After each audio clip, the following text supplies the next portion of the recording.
अभी हम लोग भोला बाबू के निवास स्थान पर एक दिवसीय संतमत सत्संग में उपस्थित है। मेरे आने से पूर्व शायद मालूम हुआ कि सत्संग योग से पाठ किया गया ब्रह्म के संबंध में। कहते हैं यन मनसा न मनुते येना हुर्मनोमतम तदेव ब्रह्म तुम विद्धि नेदम यदिदम उपासते। यन मनसा न मनुते येना हुर्मनोमतम।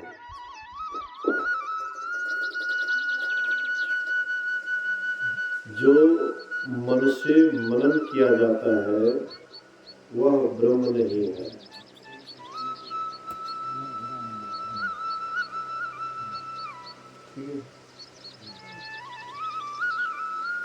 बोलिए श्री सद्गुरु महाराज की जय। ध्यान दीजिएगा, मन किस चीज का मनन करता है? जिसका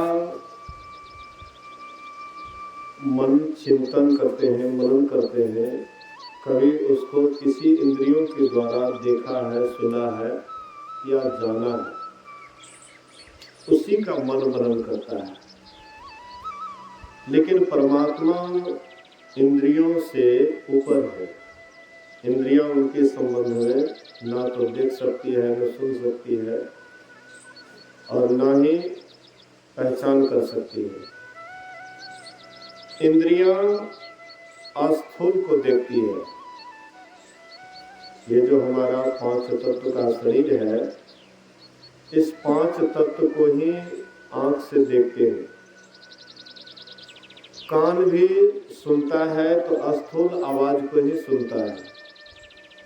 नाक गंध करते हैं तो वह भी गंध लेते हैं, वह भी अस्थूल गंध ही लेते हैं। जिह्वा रसास्वादन करती वह अस्थूल रूप में ही उसको ग्रहण करती है। चमड़ा स्पर्श करते हैं तो अस्थूल से अस्थूल का स्पर्श होता है। लेकिन ब्रह्म जो है इन सब से ऊपर है। ब्रह्म जिसको हम ईश्वर कहते हैं, परमात्मा कहते हैं, ये ना तो स्थूल है, न सूक्ष्म है, न कारण है, न महाकारण है, केवल से भी ऊपर है, जिसको हम ब्रह्म कहते हैं, परमात्मा कहते हैं। हालांकि वह ब्रह्म स्थूल, सूक्ष्म, कारण, महाकारण, केवल हर जगह वह व्याप्त है। सब में व्यापक, सबके न्यारा, सब घट एक ही राम हो राम राम। वह जो परमात्मा है, ईश्वर है, उसका मन मनन नहीं कर सकता है, बल्कि मन को जो शक्ति मिलती है वही ब्रह्म से मिलती है। मन कहीं से शक्ति लेकर के काम करती है। मन में वह शक्ति नहीं है कि अपने से यह कुछ कर सके। मन मिट्टी के समान है। हालांकि मिट्टी से यह बना नहीं है, लेकिन मिट्टी के ही जैसे है। मन का एक दिन नाश होता है। मन बना है और इसका नाश भी होता है। हम आप जो कुछ अन्न ग्रहण करते हैं, उसी का धीरे धीरे रक्त बनता है, उसी से वीर्य बनता है और धीरे धीरे वही वीर्य से धीरे धीरे मन में संस्कार बनता है। जैसा हम अन्न खाते हैं तो धीरे धीरे उसी तरह से अंत में होते होते मन पर भी उसका असर पड़ता है। एक महात्मा जी एक राजा के यहाँ 12 वर्ष से भोजन कर रहे थे। प्रत्येक दिन जाते थे भोजन करने के लिए। राजा उसको 12 वर्ष से भोजन अपने दरवाजे में करवा रहे थे। एक दिन संजोग से भोजन करके और महात्मा जी एक कीमती चंद्रहार चुपचाप चुरा लेते हैं झोला में ले लिए और चुपचाप चले गए अपने कुटिया पर। जब वह चंद्रहार खोजने लगे रानी का तो नहीं मिल रहा है, और महात्मा जी आए थे भोजन करने के लिए। फिर 12 वर्ष से जो महात्मा जी भोजन कर रहे हैं, कभी एक भी सामान नहीं उठाया, वो कैसे उठा सकता, पूछना भी अच्छा नहीं लगता था। जो 12 वर्ष से बराबर आए, एक सामान भी कभी नहीं उठाया, उनको एकाएक कैसे पूछेंगे इतना कीमती चंद्रहार आप उठाए हैं, उसमें अच्छा नहीं लगता। लेकिन इधर खोजते थे, मिल नहीं रहा था। तो महात्मा जी गए यहाँ से, और रात में शौचालय से निवृत्त होकर के, सुबह में जब शौचालय से निवृत्त होते हैं तो थोड़ा ध्यान भजन करने लग जाते हैं। मन जब थोड़ा ठिकाने पर आया, तब महात्मा जी के मन में होता है हमसे तो बड़ी गलती हो गई, राजा साहब को मेरे ऊपर कितना विश्वास, और मैं रानी का चंद्रहार ले आया, क्या कहेंगे, ये तो बड़ी गलती हुई। तो महात्मा जी क्या किए, सुबह में और चंद्रहार लेकर के गए राजा साहब को, देखे कहते महाराज लिया गया। कहते हैं कि महात्मा जी आप ये से बिल्कुल है, इसमें कुछ कारण है। ये क्या कारण है, बोले कि देखिए आपके यहाँ से कैसा अन्न कल भोजन में बना था, थोड़ा पता कीजिए भंडारी से। भंडारी से पूछने लगे, बोले कि कुछ वर्ष पहले चोर चोरी करके जा रहा था, सिपाही इसको पकड़ा, उसमें चावल भी था, तो वही चावल कहीं रखे हुए थे, मौका पर और चावल नहीं देखे तो वही चावल भंडारी लगा दिए। महात्मा जी कहते इसीलिए मेरा विचार दूषित हो गया, इसीलिए मेरा विचार दूषित हो गया, नहीं तो मेरा विचार ऐसा दूषित नहीं होता था। दुर्योधन का अन्न खाए भीष्म पितामह, हालांकि थे बड़े ब्रह्मचारी भी थे, ज्ञानी भी थे, ब्रह्मज्ञानी भी थे, कोई साधारण नहीं थे भीष्म पितामह। लेकिन जब द्रौपदी की सभा में चिरहरण होने लगे, वहां पर ये भी थे अखंड बाल ब्रह्मचारी भीष्म पितामह, कोई साधारण नहीं थे। लेकिन चिरहरण हो रहा था, लेकिन मुंह से आवाज नहीं निकल रहा। वहां पर कृपाचार्य भी था, द्रोणाचार्य भी थे, बड़े बड़े गुरुजन थे। अब भरी सभा में इतने बड़े बड़े महापुरुष हो और कोई अबला नारी का चिरहरण हो, बेइज्जती हो, किसी को बर्दाश्त होगा? अभी हम लोग यहाँ पर बैठे हुए हैं, अब कोई नारी का यहाँ पर चिरहरण होने लगे, कितना आदमी इसको बर्दाश्त कीजिएगा? हैं? डीलर साहब तो पहले बोले क्या है, क्यों ऐसा करता है? नहीं बोलेंगे, कितना बड़का आदमी क्यों नहीं हो, लेकिन नहीं, उस समय में नहीं रहा जाएगा। लेकिन वहां पर क्यों बर्दाश्त कर लिए सब? इतने बड़े बड़े ज्ञानी आदमी, इतने जानकार, सब चिरहरण हो रहा है, एक आंवला पुकार रही है बचाइए, लेकिन कोई बचाने के लिए नहीं जा रहा है। आखिर कारण क्या? जब भीष्म पितामह का अंतिम यात्रा था, अंतिम यात्रा करने वाले थे, सिर के सैया पर शायद 56 रोज तक वहां पर पड़े रहे, अंत में शरीर छोड़ने वाले थे। तो एक दिन वे बड़े सुंदर उपदेश कर रहे थे, ब्रह्म क्या है, जीव क्या है, स्वर्ग क्या होता है, बहुत सुंदर सुंदर उपदेश कर रहे थे। वहां पर द्रौपदी भी वहां पर थी, द्रौपदी भी वहां पर थी। तो द्रौपदी सुनती है, एक बार हंस देती है। भीष्म पितामह बोले, बेटी मैं तो बहुत सुंदर उपदेश कर रहा था, ब्रह्म ज्ञान का उपदेश कर रहा था, गंभीर उपदेश कर रहा था, लेकिन बेटी तू क्यों बीच में हंस दी, क्या कारण है? बोले बस दादाजी ऐसे ही। बेटी, तो कोई साधारण नहीं है। साधारण अगर कोई आदमी हंस दे तो अलग विषय है, लेकिन तुम साधारण नहीं है, तुम्हारे हंसना कोई जरूर विशेष रहस्य है। बताओ बेटी क्यों हंसी? बोले दादाजी लगता है कि आपको इंद्रिय ब्रह्म ज्ञान हुआ। इधर आपको लगता है ब्रह्म ज्ञान हुआ। पहले ये ब्रह्म ज्ञान कहाँ गया था? जब हमारा चीर हरण हो रहा था भाई सभा में, हम आपकी तरफ भी हाथ जोड़ करके प्रार्थना की थी, बचाइए दुष्ट दुर्योधन दुशासन के हाथ से हमको बचाइए। उस समय में आपका ये ब्रह्म ज्ञान कहाँ गया था? अभी आप बहुत सुंदर ब्रह्म ज्ञान दे रहे हैं, बताइए आपको ये ब्रह्म ज्ञान हुआ। बोले बेटी तुमने बिल्कुल ठीक, तुमने बिल्कुल ठीक कहा बेटी, ये ब्रह्म ज्ञान उस समय में भी था जिस समय तुम्हारा चीर हरण हो रहा था। लेकिन दुष्ट दुर्योधन का जो अन्न खाए थे, दूषित अन्न, इसीलिए मुंह से आवाज को बंद कर दिया था। दूषित अन्न ही मेरे मुंह को बंद कर दिया, ताला लगा दिया था, इसीलिए बेटी ने उसमें बोल नहीं सका। तो देखिए अन्न का कितना प्रभाव मन पर पड़ता है। अगर आप दूषित अन्न खाइएगा, उचित बात समय पर आएगा तो नहीं बोल पाइएगा। जो बेईमानी शैतानी का अन्न खाता है, वो कभी भी उचित बात बोलने में सक्षम नहीं होता, उसका मुंह चुप हो जाता है। लेकिन जो ईमानदारी का भोजन करते हैं, धीरे धीरे मन उसका स्वच्छ होता है, पवित्र होता है, उचित बात को कभी भी बोलने के लिए तैयार रहता है। आजकल उचित बात भी जल्दी बोलने वाला नहीं है समाज में। मुंह देखा तुम बात बोलते हो। कोई भी नेता है, मुखिया है, सरपंच है, देखता है कि किधर बढ़िया आदमी है, पैसा वाला है, जिधर पैसा वाला उसी के हम मिला देता है। उसका वोट नहीं कटना चाहिए, वो उसके दिमाग में रहता है कि कहीं हम ये बात बोलेंगे हमारा इतना वोट कट जाएगा। उचित बात बोलने वाले अभी बहुत कम है, नहीं है सो बात नहीं कहता हूँ, लेकिन कम है।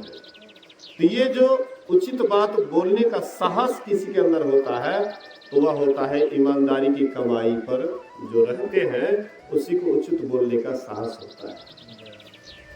तो मेरे कहने का आशय है कि हम आपका जो मन का निर्माण होता है, ये अन्न से ही होता है। जिस तरह का अन्न खाते हैं, उसी तरह से धीरे धीरे मन का निर्माण होता है। इसलिए कहते हैं जैसा खावे अन्न अवैसा होवे मन, जैसी पीवे पानी अवश्य होवे बानी।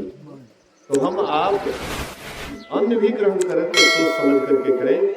मेरे कहने का ये आशय है कि मन में शक्ति कहीं से मिलती है, इसलिए मन मनन करता है, और मन उसी का मनन करता है जिसको कभी देखा सुना या जाना है, उसी के संबंध में मन मनन करता है। लेकिन यहाँ पर कहते हैं कि जिसका मन मनन नहीं करता है, जिसका मन मनन नहीं करता है, मन जिस शक्ति से मनन करता है उसी को ब्रह्म जान, उसी को ईश्वर परमात्मा जान। तो वह ब्रह्म को, वह ईश्वर को, जो वह शक्ति है, जिस शक्ति से सारी इंद्रियां काम करती हैं। अभी हम लोगों का आंख देख रहा है, किस शक्ति से देख रहा है? आंख में अपना शक्ति थोड़े है? ये जो चमड़े का आंख है, इसमें अपना शक्ति थोड़े है, कहीं से शक्ति लेकर के यह काम कर रहा है। कान अभी सुन रहा है, तो कान भी कहीं से उनको शक्ति मिल रही है, इसीलिए कान सुन रहा है। नाक गंध ग्रहण करते हैं, उनको भी कहीं से शक्ति मिलती है। मतलब शक्ति का खजाना यह चेतन आत्मा है। चेतन आत्मा के ही कारण सारी इंद्रियां काम करती हैं। यही चेतन आत्मा को जानना है, जिस शक्ति से मन मनन करता है उसी को जानना है। वह देश कालातीत है। वह इस संसार में हम जिनकी भी उपासना करते हैं, जिनको भी पूजते हैं, जिनके ऊपर भी फूल चढ़ाते हैं या प्रसाद चढ़ाते हैं, ये काल देश काल के अंदर है। अब परमात्मा क्या है? देश कालातीत, देश काल से वह ऊपर है। लेकिन हम आप जिसकी उपासना करते हैं वह देश काल के अंदर है। इसलिए कबीर साहब ने कहा है, अनगढ़िया देवा कौन करे तेरी सेवा, अनगढ़िया देवा कौन करे तेरी सेवा, गढ़े देव को सब कोई पूजे, गढ़े देव को सब कोई पूजे, नित्य ही लावे सेवा, पूरन ब्रह्म है अखंडित स्वामी, वाको न जाने देवा, अनगढ़िया देवा कौन करे तेरी सेवा। अनगढ़िया मतलब जिसको कोई गढ़ा नहीं। हम लोग अपने से गढ़ते हैं भगवान को और उसी की पूजा करते हैं। हम अपने से बना रहे हैं, अपने से भगवान को बनाते हैं और उसी को पूजते हैं जीवन भर। ठाकुरबाड़ी है, सत्संग मंदिर, कहीं भी मैं दूसरे की तरफ ही नहीं कहूँगा। ठाकुरबाड़ी उसको बनाए हैं, मंदिर सत्संग मंदिर है वो भी हम ही बनाए हैं। ये तस्वीर बनता है गुरु महाराज जी की, कि क्या है ये भी कहीं फैक्ट्री में बनता है तो हम ही बनाए हैं। तो जहाँ कुछ भी हम किसी की भी पूजा करते हैं वह गढ़े देव की पूजा हो गई, हमने अपने से गढ़ा है। बहुत आदमी करते संत मत वाला फोटो को पूजता है, हाँ चित्र को पूजता है। तो महर्षि साहिब महाराज कहते थे इस चित्र के पीछे चरित्र छिपा, चित्र को नहीं चरित्र को पूजता है। चित्र की पूजा कोई नहीं करते, चित्र तो बहुतों का होता है। आपके घर में हीरो का भी होता है, हीरोइन का भी होता है, भगवान का भी होता है। वहीं पर एक हीरोइन का है, एक मीराबाई की है। तो लोग मीराबाई के फोटो को देख करके नमन करते हैं, हीरोइन के फोटो को देख करके कितना नमन करते। हम भले देखने के लिए हाँ मोबाइल देखते हैं, फिल्म देखते हैं, देखने में बढ़िया लगता है, लेकिन पूजा उसकी नहीं होती है। कोई हीरोइन हीरो की पूजा बता दीजिए तो किसी ने किया है? चटक मटक कुछ नाटक इस ढंग से करता है कि नाटक देखने में लोगों को बढ़िया लगता है। नाटक तो पहले भी चलता था, लेकिन अलग ढंग का नाटक चलता था। लोग पहले हाँ मतलब जो है कई नाच भी करते थे, ड्रामा भी करते थे, वहां पर भी लोग बहुत आदमी जाते थे देखने के लिए। तो कहने का आशय है संतमत वाला जो पूजा करते हैं तो वह चित्र की नहीं चरित्र की करते हैं। उस चित्र के पीछे बहुत सुंदर चरित्र छिपा है, उसको वे पूजते हैं। हाँ चरित्र को पूजते हैं, चरित्र की ही पूजा होती है, चित्र की नहीं होती। भगवान राम जिस समय लंका में युद्ध कर रहे थे, मेघनाथ मारा गया तो सुलोचना से रावण अपने पोतों से कहते, सुलोचना कहती है कि हम पति के साथ सती होना चाहती हूँ, इसलिए हमारे पति के शव को मंगा दीजिए। रावण कहते हैं कि बेटी जाओ, राम दल में तुम्हारे पति का शव सुरक्षित पड़ा हुआ है, अपने से जाओ और अपने पति के शव को वहां से ले आओ।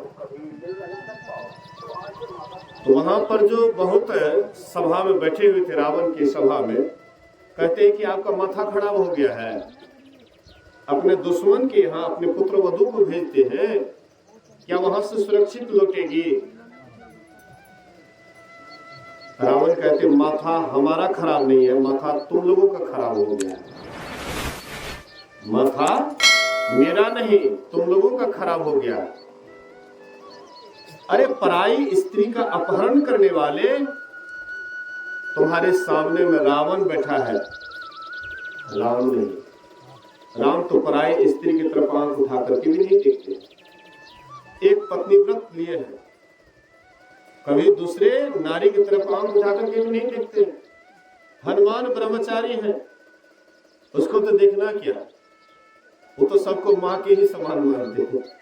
हाँ, सबको माँ ही माँ देखते हैं।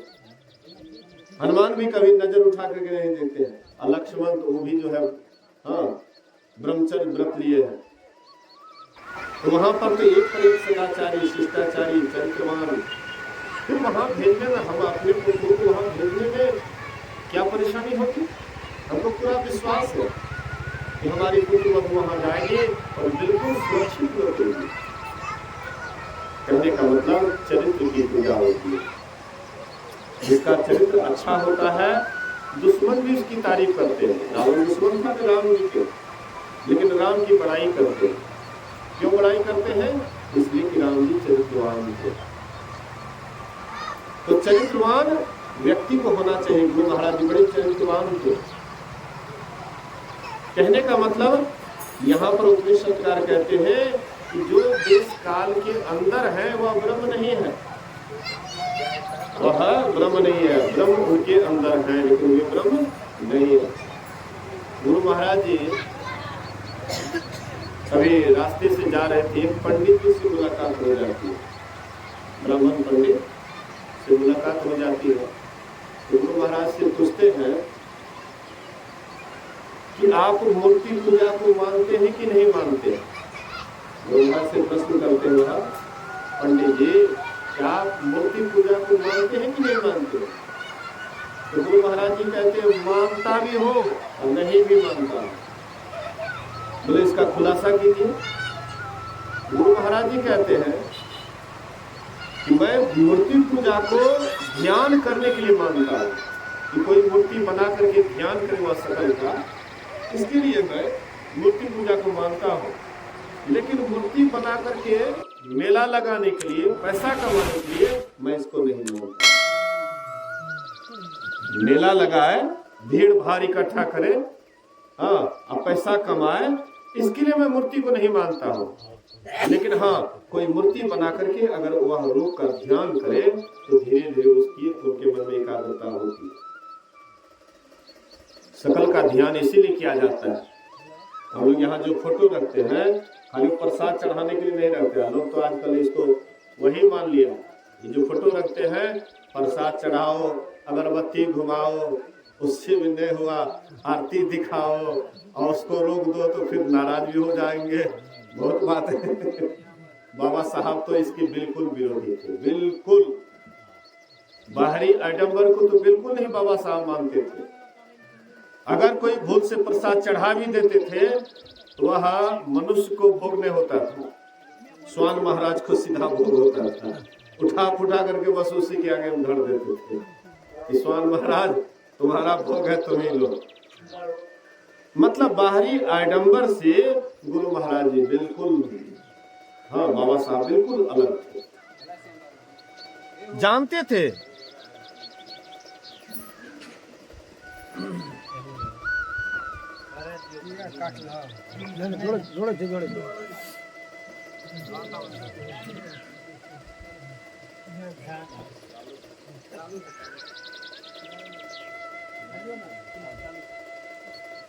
हेलो हेलो, घंटा आवाज बढ़ाओ। Hello hello hello hello hello hello. बोलिए श्री सद्गुरु महाराज की। क्योंकि बाबा साहब त्रिकालदर्शी थे, वे जानते थे कि लोग धीरे धीरे बाहरी पूजा पाठ में ही अटक जाएंगे। हाँ, इसीलिए बाबा साहब इसका विरोध करते थे। ये सब बाहरी आडंबर मत करो, ध्यान साधना करो, जिससे तुम्हारा कल्याण होगा, जिससे तुम्हारा उद्धार होगा, वह काम करो। लेकिन हम आप करते क्या है? धीरे धीरे फिर उधरे चले गए। जिस बात से बाबा साहब रोकते थे हम लोग उधरे चले गए। आज सत्संगी है, भजन भेदी है, तो वे पूजा पाठ में ही विशेष दिमाग लगाते हैं, ध्यान पर कम दिमाग लगाते हैं, ध्यान कम करते हैं, लेकिन पूजा पाठ में विशेष रहते हैं। मैं देखता हूँ एक एक सत्संगी को जब स्नान करते हैं, स्नान करने के बाद इतना पूजा पाठ करते हैं, तुरंत स्नान करके ध्यान पर बैठना चाहिए, लेकिन वे ध्यान पर नहीं बैठ करके इधर उधर पूजा पाठ में लगे रहते हैं। मतलब लोग धीरे धीरे पूजा पाठ की ही महत्व विशेष देने लगे। लेकिन पूजा पाठ से आप पूजा पाठ से स्थूल में ही अटके रहेंगे, स्थूल में अटके रहेंगे तो फिर सूक्ष्म की तरफ कैसे जाएंगे? बिना ध्यान के हम सूक्ष्म को जान नहीं सकते। ध्यान जो भी किए वही एक दिन परमात्मा को पाए, और जो ध्यान से अलग रहे चाहे कोई क्यों नहीं हो। बुद्ध, महावीर, शंकर, रामानंद, माधव चेतन, जितने भी महापुरुष हुए, गुरु महाराज जी, भगवान मतलब जो है बाबा साहब, सब ध्यान करते थे। हम आप सोचते हैं कि ध्यान नहीं करेंगे तो काम कर जाएगा। हम सबसे लोग सोचते हैं कि ध्यान नहीं करने काम किए, भजन भेद ध्यान लिए ना, भजन भेद ध्यान लिए, हाँ करवे नहीं हो करवे ना, गुरु महाराज बेरा पार करने को, हाँ गुरु महाराज बेरा पार लगाएंगे। लोगों के मन में यही है, तो गुरु महाराज जी बेरा पार लगा देंगे। क्या आप यही सोच करके रह जाइएगा, जितना कमाइएगा उतने मजदूरी मिलेगा, नहीं कमाइएगा तो मिलेगा, गुरु महाराज जी ला करके दे देंगे। कोई हाथ पर हाथ दे करके बैठ जाए और सोचे गुरु महाराज हमको सब कुछ दे देंगे, जो किसानी किए हैं, मेहनत की है, उसी के यहाँ जाएगा। और जो ध्यान करेंगे उसी को प्रत्यक्ष परमात्मा का साक्षात्कार होगा। नहीं करेंगे ध्यान तो परमात्मा का प्रत्यक्षीकरण कैसे होगा? गुरु महाराज जी को देखिए कि वे स्वयं किए तब पाए। हाँ, गुरु महाराज जी स्वयं किए तब उसको मिला। पहले गुरु महाराज जी जब ध्यान करते थे तो बाबा साहब बराबर हालचाल पूछते रहते थे, लाला तुम जो ध्यान करते हो तो कुछ दिखाई पड़ता है कि नहीं? हाँ, मानस ध्यान तुम्हारा कैसा होता है? बाबा साहब ने एक बार एक चिट्ठी में पूछा था कि तुम जो मानस ध्यान करते हो क्या हूबहू देख लेते हो, हूबहू दर्शन होता है? तो गुरु महाराज जी इधर से उत्तर में लिखते हैं, हुजूर स्पष्ट नहीं दिखाई पड़ता, धुंधला दिखाई पड़ता है। मानस ध्यान धुंधला दिखाई पड़ता है, स्पष्ट नहीं होता है। बोले कि देखो लाला, मैंने ध्यान किया और ध्यान करके हूबहू मैंने दर्शन किया। हाँ, हूबहू दर्शन किया, इसलिए मानस ध्यान हूबहू होना चाहिए। तो बाबा साहब की बात पर गुरु महाराज जी मन लगा करके करने लगे, हूबहू भी दर्शन किए होंगे, लेकिन इसका स्पष्टीकरण नहीं कहीं हुआ है। उसके बाद एक बार फिर पूछे थे बाबा साहब कि लाला तुम जो ध्यान करते हो तो तुम क्या प्रकाश को देखते हो? तो एक बार जब गुरु महाराज जी इसका दर्शन किए थे तो गुरु महाराज जी बोले कि हुजूर तारा दिखाई पड़ता है। जब मैं ध्यान किया तो हमको तारा दिखाई पड़ा। बोले कि लाला अब तुम स्थूल से ऊपर उठ गए हो, अब तुम्हारे लिए रास्ता खुल गया। अब तुमको जाने में, परमात्मा के पास जाने में देर नहीं लगेगी। रास्ता अगर कोई पकड़ लेता है वो तो कितना हो लंबा रास्ता हो, वो तो तय कर ही लेगा। मान लीजिए हम हवाई जहाज पर बैठ गए हैं, हमको अमेरिका जाना है, लेकिन हवाई जहाज पर बैठ गए हैं, हवाई जहाज जब चलना आराम कर दिए हैं तो चाहे समय जितना लगे, लेकिन हवाई जहाज पर बैठ गए तो लेकर के जाएगा कि नहीं जाएगा? लेकिन बैठ जाएंगे तब ना। हम सोचेंगे कि हम यहीं पर बैठे रहेंगे, गुरु महाराज जी हमको इंग्लैंड पहुंचा देंगे, अमेरिका पहुंचा देंगे, हैं? नहीं होगा। गुरु महाराज जी की आज्ञा क्या है उसको हम जब तक नहीं समझेंगे और खाली कहेंगे कि गुरु महाराज जी हमको पहुंचा देंगे, गुरु महाराज जी हमारा कल्याण कर देंगे, तो गुरु महाराज जी जो रास्ता बताए उस पर चलिएगा तब न कल्याण होगा। ये खाली कहिएगा गुरु महाराज हमारा कर देंगे, क्या करेंगे गुरु महाराज? मिट्टी कहेगा कि हम सुंदर घड़ा बने, लेकिन मिट्टी कुम्हार के हाथ लगवे नहीं करेंगे तो वो सुंदर घड़ा बन जाएगा, सुराही बन जाएंगे। वो अपने को पूरा समर्पित कर देंगे कि अब इसको काटिए, हाँ, लात से पीछिए या कुछ भी कीजिए, अब हमको कोई मतलब नहीं है। तब कुम्हार क्या करते हैं, काट काट करके, लात से मार करके, खूब बढ़िया से सान बांध करके एकदम सुंदर सुराही बना देते हैं, हाँ, सुंदर घड़ा बना देते हैं। ठंडा जल रहता है, इनका भी हृदय ठंडा, और जो पीता है उसका भी हृदय ठंडा। वैसे ही मिट्टी समर्पित कर दिया तब सुंदर सुराही बना, और नहीं समर्पित करते तो हम आप कहते हैं कि गुरु महाराज हम रहेंगे यहीं, हम रहेंगे मोहे ममता में, हम रहेंगे परिवार में रहिए। आपको कौन मना करता है? सब आदमी परिवार छोड़ दीजिएगा तो वो भी ठीक नहीं होगा। फिर हाँ, मतलब जो है जनता पर ज़्यादा भार आ जाएगा, गृहस्थ पर विशेष भार हो जाएगा। कुछ कमा करके खा रहे हैं, ये बहुत सुंदर बात है, लेकिन हम आप कम से कम मन से तो साधु हो जाए, मन से त्याग कर दे। शरीर से त्याग करें या ना करें, लेकिन मन से त्यागी होना पड़ेगा।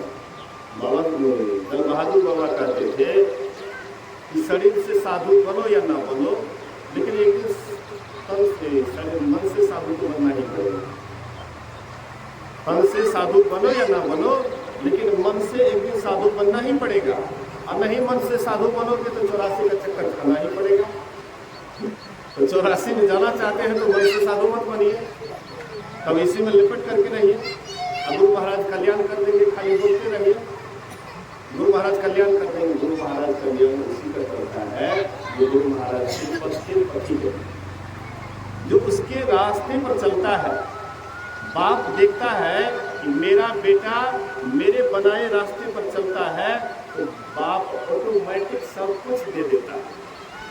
लो बेटा, धन लो, तिजोरी का चाबी लो, हाँ, जितना कुछ भी है बेटा सब कुछ तुम्हारा है, मेरा कुछ नहीं है। वैसे ही गुरु महाराज देखते हैं कि मेरा शिष्य मेरे कथनानुसार जो रास्ता हमने बतलाया है उस रास्ते का वे सफर कर रहे हैं, उस रास्ते पर आ रहे हैं, तो गुरु महाराज जी का उसी के लिए कितना लेगा? तो चलो तो पंथ सुख बहुत महा है, जहाँ अझर झरते तब वे आपके भीतर में प्रकाश की बारिश करवा देते हैं, शब्द की बारिश होने लग जाती है, तब आप उसमें मगन हो जाते हैं। लेकिन पहला कदम आपको ही उठाना पड़ता है। उसके बाद गुरु महाराज जी भी हाथ बढ़ाए हुए हैं, वे तो दोनों हाथ बढ़ाए हुए हैं। गुरु का एक हाथ है यहाँ, एक हाथ है सीधा परमात्मा के पास। एक हाथ यहाँ, एक सीधा परमात्मा के पास। जब चाहे तब आपको सीधे परमात्मा के पास लेकर के चले जाएंगे, लेकिन आपको तैयार होना पड़ेगा। आपको सबसे पहला कदम आप ही को उठाना पड़ेगा। गुरु महाराज कहते थे कि तुम पार होना चाहते हो, नदी पार होना चाहते हो, तो सबसे पहले कमर कसना होगा, फेटा बांधना होगा। मैं तुमको धक्का दे दूंगा तो उस पार चले जाओगे, लेकिन कमर कसना तुम्ही को पड़ेगा, फेटा बांधना तुम्ही को पड़ेगा, तब न हम धक्का दे देंगे। और तुम कमर कसवे नहीं करोगे, तुम फेटा बांधवे नहीं करोगे, ध्यान करवे नहीं करोगे, हर हमेशा इधर उधर बात में लगे रहोगे, गपशप में लगे रहोगे, दुनियादारी में लगे रहोगे, अब मन तुम्हारा कभी भी परमात्मा का चिंतन नहीं करेगा, मनन नहीं करेगा, विचार नहीं करेगा, उसका ध्यान नहीं करेगा, तो कैसे हम उसको जान जाएंगे? अगर इतना ही हल्का काम होता तब तो सब आदमी ब्रह्मज्ञानी हो जाते, सब आदमी परमात्मा को पा लेते। वहां रास्ते पर चलने में परेशानी होती है, लेकिन शुरुआत में थोड़ा परेशानी होता है, लेकिन बाद में ही बिल्कुल आसान हो जाता है। मेरी सूरत सुहागनी जागरी, जब तक सूरत नहीं जगती है तब तक परेशानी है, और जब सूरत जग जाती है तब तो ये अपने परमात्मा की तरफ चलने लग जाती है। मेरी सूरत सुहागनी जागरी, क्यों तू सोवत मोह नींद में, क्यों तू सोवत, क्यों तू सोवत मोह सोह नींद में उठ के भजनिया मिला रे, जाग रे हाँ जाग रे मेरी सूरत सुहागनी जाग रे। रात में जब हम सोते हैं तो सुबह में जब जगते हैं तो मन बिल्कुल हल्का रहता है, दिमाग पर टेंशन भी नहीं रहता। हालांकि जगने के बाद धीरे धीरे दिमाग लगाते हैं, ये काम वो काम ऐसे वैसे, तब आपका मन उस समय में अशांत होता है। नहीं तो जिस समय में जगते हो उसमें बिल्कुल शांत रहता है। वही जो शांत आपका मन है, वही शांत वाला मन में भजन करना शुरू कर दीजिए, उसमें बहुत बढ़िया भजन बनता है। उस समय में जब आप सो करके जगते हैं मन बिल्कुल वासना रहित रहता है।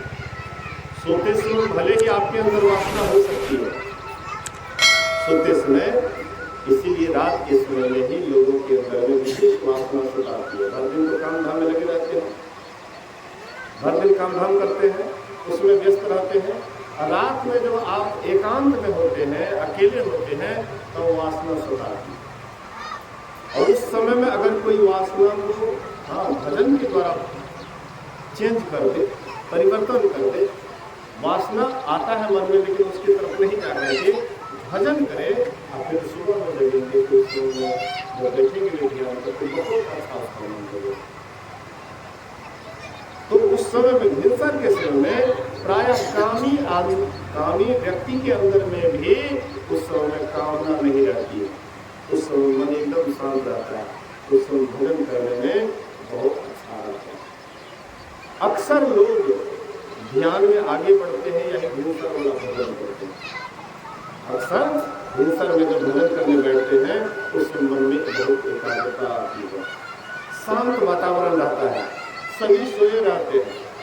कामी आदमी 12 बजे रात तक जग करके कोई मोबाइल देखते हैं, कोई टीवी देखते हैं, कोई मतलब जो है विषय वासना में लगे रहते हैं 12 बजे रात तक। और जो ईश्वर को मानने वाले हैं, परमात्मा को मानने वाले हैं, वे सवेरे सो जाते हैं। 8 बजे 9 बजे लेटेस्ट 10 बजे सो जाते हैं और 2 बजे 3 बजे 4 बजे जो जग जाते हैं। और जो कामी आदमी होते हैं तो 6 बजे 7 बजे सुबह तक सोएंगे, 8 बजे सुबह तक सोएंगे। उसको जगाने जाइएगा तो बहुत गुस्सा करेंगे। लेकिन परमात्मा को मानने वाले व्यक्ति सवेर सोते हैं और सवेर जगते हैं, और जो सवेर सोते हैं सवेर जगते हैं वो भिनसर में उस समय कोई काम धाम भी नहीं रहता है, आराम से बैठ जाते हैं। ध्यान पर बैठने पर उस समय बड़ा आनंद आता है। भगवान कृष्ण भी ये काम करते थे। भगवान कृष्ण भी ब्रह्म मुहूर्त में वे भी जग जाते थे, उठ करके बैठ जाते थे, और जब भजन करते थे तो उस समय उसका मन रोम रोम खिल जाता था, उसका रोम रोम खिल जाता था और बड़ा ही आनंद आता था। भगवान कृष्ण स्वयं कहे हैं ब्रह्ममुहूर्त में वे ध्यान करते थे तो रोम रोम खिल जाता था आनंद से। हम आपका भी ये आनंद से रोम रोम खिल सकता है जब हम उस समय भजन करेंगे। तब भिनसर के समय में जो वृद्ध होते हैं, जो उम्र दराज होते हैं, अक्सर उसकी नींद टूट जाती है। जवान आदमी तो लंबा सोते हैं, ज्यादा देर तक सोते हैं, लेकिन बूढ़े बुजुर्ग जो हैं अक्सर उसकी 3-4 बजे नींद टूट जाती है, 2 बजे नींद टूट जाती है। उस समय में उनको क्या करना चाहिए? उस समय में उनको संसार का कोई भी मन में विचार नहीं करना चाहिए। सो करके जगह है, आपका मन शांत है, एकांत है, नहीं कुछ जानते हैं तो परमात्मा का नाम करते लेते रहे। तो सुमिरन कर ले मेरे मना तेरी, बीत जाते उम्र गुरु नाम बिना रे, तो सुमिरन कर ले। उस समय में एकदम सुमिरन करने के लिए बैठ जाना चाहिए। तो देखिए बुढ़ापा कितना आनंद से खिल जाता है। नहीं तो बुढ़ापे में माथा पच्ची, दिन रात माथा पच्ची, ऐसे नहीं हुआ वैसे नहीं हुआ, ऐसे नहीं किया, वैसे नहीं किया, दिमाग उसका और डिस्टर्ब रहता है। लेकिन बुढ़ापा तो ज्यादा अनुभव का समय है ना, ज्यादा जीवन जिया है तो उसको तो ज्यादा अनुभव होना चाहिए और ज्यादा आनंद उसको आना चाहिए बुढ़ापे में। लेकिन जैसे जैसे बुढ़ापा आता है तो लगता है कि टेंशन लाइज होते जाता है। क्यों ऐसा होता है? भजन नहीं करते। भजन करेंगे तो वह बुढ़ापा, उसका बुढ़ापा बहुत अच्छी तरह से कटेगा। लोग मृत्यु से डरते हैं लेकिन वो नहीं डरेगा। जो भजन करेंगे वो मृत्यु से नहीं डरेगा, वो तो मृत्यु को गले लगाएंगे, आओ मेरे मित्र आओ और हमसे गले लगो। डरेंगे कौन? जो मोह ममता में ग्रस्त रहता है, ईश्वर भक्ति से दूर रहते हैं, वही मौत से डरते हैं। मौत कोई हवा नहीं है। लोग नहीं कहते थे बाड़ी में जो हवा से पकड़ लेते, मौत कोई हवा नहीं, किंतु इसको गले लगाने का चीज है, इसको स्वीकार करने का चीज है। शरीर छूट गया, इस कौन बड़ी बात होगी? चेंज तो होना ही चाहिए, परिवर्तन तो होना ही चाहिए। तो ये कोई खराब चीज नहीं है, बहुत सुंदर चीज है। कहने का मतलब है, आशय है कि हम आपको भजन करना चाहिए। बुढ़ापे में तो और करना चाहिए, क्योंकि पका हुआ आम है कब टूट जाएगा, इसका कोई ठिकाना नहीं है। हालांकि गुरु नानक देव कहते हैं कि न बालक न है यौवन न वृद्धि कछुबंध, वह अवसर नहीं जानिए जब आए पड़े जब भंग। न बालक न यौवन, कोई पता नहीं कि बालापन में मौत आएंगे या जवानी में आएंगे, और बुढ़ापा में तो आएंगे ही निश्चित, इसको कोई टाल तो नहीं सकता। बुढ़ापे में तो निश्चित आएंगे। तो वृद्ध आदमी को क्या करना चाहिए? संसार के झंझट में दिन रात मन लगाना चाहिए। अरे काम धाम कीजिए, लेकिन सब काम दिमाग से हटा दीजिए। सब बाल बच्चा को टेंशन दे दीजिए, जो करना है तुम लोग करो, हम जितना सकेंगे करेंगे, लेकिन माथा पर कोई टेंशन नहीं लेंगे। संकट आए, विपत्ति आए, सुख आए या दुख आए, सब तुम ही को सौंप देते हैं, तुम ही लोग सब संभालो। लेकिन हम जितना सकेंगे करेंगे, और नहीं सकेंगे तो नहीं करेंगे, लेकिन कोई टेंशन नहीं लेंगे। अब पोता का तबीयत खराब हो गया तो दादा परेशान है, क्यों? अरे पोता का मतलब तबीयत खराब है तो आप काहे परेशान हो रहे हैं? पत्नी अब बीमार पड़ गई तो आप परेशान है, क्यों परेशान है? ऐसे ही सुख आता है जाता है, लेकिन उसको हम इतना गहराई से ले लेते हैं कि और आप टेंशन लाइज हो जाते हैं। सुमरन कीजिए, भजन कीजिए। कबीर सोया क्या करे, जागना जपे मुरारी, एक दिन है सोना लंबे पांव पसारी। कबीर सोया क्या करे, अरे क्या सो करके कर रहे हो? जब तुम्हारी नींद, जब तक नींद है तो ले लो तुम, कोई बात नहीं है, लेकिन नींद से जब तुम जगते हो उस समय में प्रभु का स्मरण करो, ध्यान करो। कितना सोओगे? सोते सोते पूरा जीवन बीत गया है। एक दिन माँ के गर्भ में सोया 9-10 महीना तक, उसके बाद जब बचपना रहता है, जितना छोटा बच्चा रहता है उतना ज्यादा नींद उसको आती है। एक बच्चा 22 घंटा 23 घंटा सोए रहता है, एक आध घंटा जगता है, सुतले रहता है, लेकिन धीरे धीरे जैसे जैसे उसका उम्र बढ़ता है नींद घटते जाता है, और बुढ़ापा में तो बिल्कुल घट जाता है। एक बूढ़े आदमी तो 2-3 घंटा मुश्किल से रात में सोते हैं, अब हर रात जगने रहते हैं, और उस समय में जो वह जगता है तो देखिए कितना भजन करना चाहेंगे तो कितना भजन कर लेंगे। बूढ़े आदमी जिसको 2-3 घंटा नींद कर लेने के बाद पूरा हो जाता है तो कितना भजन करना चाहेंगे तो खूब करेंगे भजन।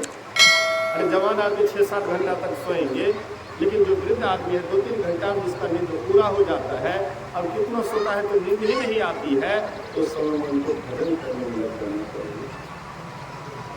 बहुत आनंद बुझाएगा उसको, बुझाएगा नहीं कि बुढ़ापा दुख का घर है, बुझाएगा कि बुढ़ापा सुख का घर है।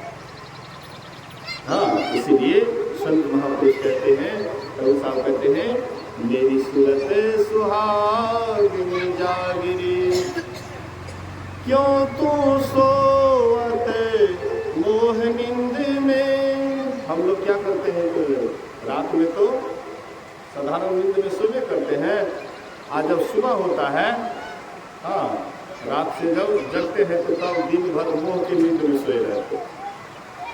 क्यों तू सोवत मोह नींद में, उठ के भजनिया में जागरी जागरी, हाँ जागरी मेरी सूरत सुहागिन जागरी। तो बहुत आदमी सोचेंगे उठ के भजनिया में लागरी, इससे मतलब सोचेंगे कि उठ करके भजन गाने लगे, बस हो गया भजन में लगना। ये जो हम भजन गा रहे हैं, किसी को सुना रहे हैं, ये असली जगना नहीं है। ध्यान में जब आप जग जाइएगा, ध्यान में जब आपकी सूरत जग जाएगी, मन उल्टे तो सूरत कहावे। मन जब अंतर्मुखी हो जाता है, उलट जाता है, बहिर्मुखी से अंतर्मुखी हो जाता है, तो उस समय में असली जगना होता है।